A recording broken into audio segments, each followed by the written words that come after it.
ಕ್ರಿಸ್ತನಲ್ಲಿ ಪ್ರೀತಿಯ ಸಹೋದರರೇ ಮತ್ತು ಸಹೋದರಿಯರೇ, ನಿಮ್ಮೆಲ್ಲರಿಗೂ ಮುಂಜಾನೆಯ ವಂದನೆಗಳು. ಕ್ರಿಸ್ತನ ಜೀವಿತ ಪಾಠದ ಹೆಸರು ಮೆಸ್ಸಿಯನ ರಾಜ್ಯವು ಅಗೋಚರವಾಗಲಿರುವುದು. ರೀಪ್ರಿನ್ಸ್ ಪುಟ 5455, ಪುಟದ ಸಂಖ್ಯೆ 79. ಮನುಷ್ಯಕುಮಾರನ ದಿನಗಳು. ನಿರುತ್ತರಗೊಂಡ ಫರಿಸಾಯರ ಕಡೆಯಿಂದ ತನ್ನ ಶಿಷ್ಯರ ಕಡೆಗೆ ತಿರುಗಿಕೊಂಡವನಾಗಿ ಯೇಸುವು ಹೇಳಿದ್ದು, ಒಂದು ಕಾಲ ಬರುತ್ತದೆ, ಅದರಲ್ಲಿ ನೀವು ಮನುಷ್ಯಕುಮಾರನ ದಿವಸಗಳೊಳಗೆ ಒಂದು ದಿನವನ್ನು ನೋಡಬೇಕೆಂದು ಅಪೇಕ್ಷಿಸಿದರೂ ಅದನ್ನು ನೋಡದೇ ಇರುವಿರಿ. ಆತನಲ್ಲಿ ನಂಬಿಗಸ್ತರಾಗಿದ್ದವರಿಗೆ ಇದು ಒಂದು ವಿಸ್ಮಯದ ಸುದ್ದಿಯಾಗಿತ್ತು. ಹೀಗಿದ್ದರೂ ತಮಗೆ ಗ್ರಹಿಸಲಾಗದ ವಿಷಯಗಳನ್ನು ಗುರುವಿನಿಂದ ಕೇಳುತ್ತಿದ್ದದ್ದು ಅವರಿಗೆ ವಾಡಿಕೆಯಾಗಿತ್ತು. ಅಂದರೆ ಅವರು ಆತನ ಮಾಂಸವನ್ನು ತಿಂದು ಆತನ ರಕ್ತವನ್ನು ಕುಡಿಯುವುದು, ಆತನು ಶಿಲುಬೆಗೆ ಹಾಕಲ್ಪಡಬೇಕಾಗಿರುವುದು ಮುಂತಾದವುಗಳನ್ನು ಕೇಳುತ್ತಿದ್ದದ್ದು ಅವರಿಗೆ ವಾಡಿಕೆಯಾಗಿತ್ತು. ಈ ಎಲ್ಲ ಸಂಗತಿಗಳನ್ನು ಅವರು ಸಾಂಕೇತಿಕವಾಗಿ ತೆಗೆದುಕೊಂಡವರಾಗಿ ಅವುಗಳ ನಿಜವಾದ ಅರ್ಥ ವಿವರಣೆಗಳು ಏನಾಗಿರಬಹುದೆಂದು ಆಶ್ಚರ್ಯಪಡುತ್ತಿದ್ದರು.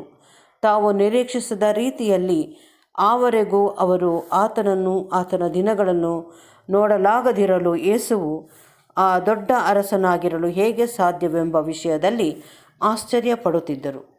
ಯೇಸುವು ಈ ನಿಗೂಢವಾದ ವಿಚಾರಗಳ ಸಂಭಾಷಣೆಯನ್ನು ಮುಂದುವರಿಸುತ್ತಾ ಹೀಗೆ ಹೇಳಿದ್ದನು. ಅಗೋ ಜನರಿಗೆ ನಿಮಗೆ ಅಗೋ ಅಲ್ಲಿದ್ದಾನೆ, ಇಗೋ ಇಲ್ಲಿದ್ದಾನೆ ಎಂದು ಹೇಳಿದರೆ ನೀವು ಹೊರಟು ಹೋಗಬೇಡಿರಿ, ಅವನನ್ನು ಹಿಂಬಾಲಿಸಲೂ ಬೇಡಿರಿ. ಒಂದೇ ಮಾತಿನಲ್ಲಿ ಹೇಳುವುದಾದರೆ, ತನ್ನ ಎರಡನೇ ಬರೋಣದ ವಿಷಯವಾಗಿ ಯಾರಾದರೂ ಹೀಗೆ ಹೇಳಿದರೆ ಅವರನ್ನು ನಂಬಬೇಡಿರಿ. ಇಂಥ ಯಾವುದೇ ರೀತಿಯಲ್ಲಿ ನಾನು ಬರುವನೆಂಬುದನ್ನು ನಂಬಿ ಮೋಸ ಹೋಗಬೇಡಿರಿ. ನಾನು ಹೇಗೆ ಬರುವನೆಂಬುದನ್ನು ನಿಮಗೆ ಹೇಳುತ್ತೇನೆ. ಮಿಂಚು ಮಿಂಚುತ್ತಾ ಆಕಾಶದಲ್ಲಿ ಒಂದು ಕಡೆಯಿಂದ ಮತ್ತೊಂದು ಕಡೆಯವರೆಗೂ ಹೇಗೆ ಹೊಳೆಯುವುದೋ ಹಾಗೆಯೇ ಮನುಷ್ಯಕುಮಾರನು ತನ್ನ ದಿನದಲ್ಲಿರುವನು. ಈ ದಿಗ್ಭ್ರಮೆಗೊಳಿಸುವ ಹೇಳಿಕೆಯನ್ನು ನಾವು ಗ್ರೀಕ್ ಭಾಷೆಯ ಆಸ್ಟ್ರಾಪ್ ಎಂಬ ನಾಮಪದವನ್ನು ಮಿಂಚು ಎನ್ನುವುದಕ್ಕೆ ಬದಲಾಗಿ ಹೊಳೆಯುವುದು ಎಂದು ಭಾಷಾಂತರಿಸಿದ್ದಲ್ಲಿ ಇದು ಉತ್ತಮ ರೀತಿಯ ಅರ್ಥವಾಗುವುದು.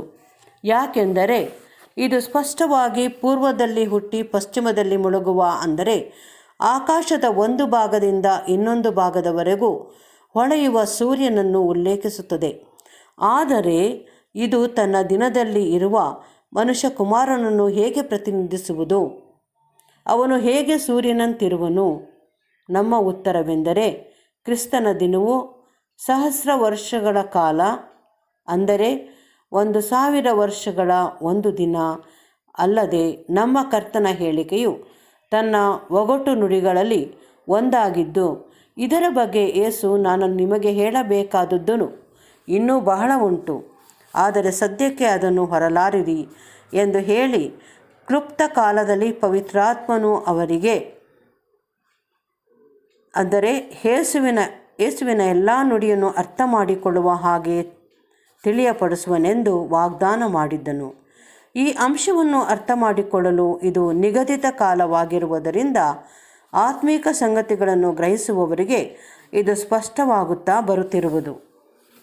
ಆಗ ಅವರು ಕ್ರಮೇಣ ಈ ಸಂಗತಿಗಳು ಒಂದು ದೂರದ ಕಾಲಕ್ಕೆ ಸಂಬಂಧಿಸಿದವೆಂಬುದನ್ನು ತಿಳಿದುಕೊಳ್ಳಲಾಗುವಂತೆ ಯೇಸುವು ತಾನು ಮೊದಲು ಬಹು ಕಷ್ಟಗಳನ್ನು ಅನುಭವಿಸಿ ಆ ಜನರಿಂದ ನಿರಾಕರಿಸಲ್ಪಡಬೇಕೆಂಬುದನ್ನು ವಿವರಿಸಿ ಹೇಳಿದ್ದನು. ಆತನ ಪ್ರತ್ಯಕ್ಷತೆಯ ಸೂಚನೆಗಳೆಂಬುದರ ವಿಷಯಗಳಿಗೆ ಹಿಂತಿರುಗುವವನಾಗಿ ಮತ್ತಾಯನು ಬರೆದ ಸುವಾರ್ತೆಯ 24ನೇ ಅಧ್ಯಾಯದಲ್ಲಿ ಲಿಖಿತವಾಗಿರುವಂತೆ ಅವರ ಪ್ರಶ್ನೆಗೆ ಉತ್ತರವಾಗಿ ಆತನು ಹೀಗೆ ಪ್ರಕಟ ಮಾಡಿ ಹೇಳಿದ್ದನು. ನೋಹನ ದಿವಸಗಳಲ್ಲಿ ನಡೆದ ಹಾಗೆಯೇ ಮನುಷ್ಯಕುಮಾರನ ದಿವಸಗಳಲ್ಲಿಯೂ ನಡೆಯುವುದು. ಇಲ್ಲಿ ಕೆಲವು ಸ್ಪಷ್ಟ ನಿರ್ದಿಷ್ಟವೂ ಆದ ಸಂಗತಿಗಳನ್ನು ನಾವು ಹೊಂದಿದ್ದೇವೆ. ಆ ರಾಜ್ಯವು ಸ್ಥಾಪನೆಗೊಳ್ಳಲು ನಿಗದಿತವಾದ ಸಮಯವು ಬಂದಾಗ, ಅಂದರೆ ನೀತಿ ಸೂರ್ಯನು ಆಕಾಶದ ಒಂದು ಕಡೆಯಿಂದ ಮತ್ತೊಂದು ಕಡೆಯವರೆಗೂ ಹೊಳೆಯಲು ಆರಂಭಿಸುವಾಗ ನಾವು ಏನನ್ನು ಎದುರು ನೋಡಬೇಕೆಂಬುದನ್ನು ತಿಳಿದಿದ್ದೇವೆ. ಆ ಕಾಲಗಳ ಸೂಚನೆಗಳು ಪ್ರಪಂಚದ ಬಾಹ್ಯ ಸ್ಥಿತಿಗತಿಗಳ ವಿಷಯವಾಗಿರುವುದಿಲ್ಲ. ಯಾಕೆಂದರೆ ಇದಕ್ಕೆ ಪ್ರತಿಯಾಗಿ ಪ್ರತಿಯೊಂದು ಸಂಗತಿಗಳು ಸ್ವಲ್ಪ ಮಟ್ಟಿಗೆ ಎಂದಿನಂತೆಯೇ ಕ್ರಮವಾಗಿಯೇ ನಡೆಯುತ್ತಿರುವುದು. ಅಂದರೆ ಜಲಪ್ರಳಯ ಬರುವುದಕ್ಕೆ ಮೊದಲು, ನೋಹನ ದಿನಗಳಲ್ಲಿದ್ದಂತೆ ಹಾಗೂ ಸೊದೋಮ್ ಪಟ್ಟಣವು ನಾಶವಾಗುವುದಕ್ಕೆ ಮೊದಲು ಜನರು ಎಂದಿನಂತೆ ತಿನ್ನುತ್ತಿದ್ದರು, ಕುಡಿಯುತ್ತಿದ್ದರು, ಮದುವೆ ಮಾಡುತ್ತಿದ್ದರು, ಕಟ್ಟುತ್ತಿದ್ದರು, ಕೊಳ್ಳುತ್ತಿದ್ದರು, ಬಿತ್ತುತ್ತಿದ್ದರು, ನೆಡುತ್ತಿದ್ದರು. ಈ ಸಂಗತಿಗಳು ಕೆಟ್ಟತನದ ಸೂಚನೆಗಳಾಗಿರುವುದಿಲ್ಲ. ಆದರೆ ಕ್ರಿಸ್ತನ ಎರಡನೆಯ ಪ್ರತ್ಯಕ್ಷತೆಯ ಕಾಲವು, ಅಂದರೆ ಆತನು ಲೋಕದವರೊಡನೆ ವ್ಯವಹರಿಸಲು ಆರಂಭಿಸಿ ತನ್ನ ರಾಜ್ಯವನ್ನು ಸ್ಥಾಪಿಸುವಾಗ ಲೋಕಕ್ಕೆ ತೋರಿಸಿಕೊಡಲು ಯಾವ ಬಾಹ್ಯ ಸೂಚನೆಗಳೂ ಇರುವುದಿಲ್ಲ.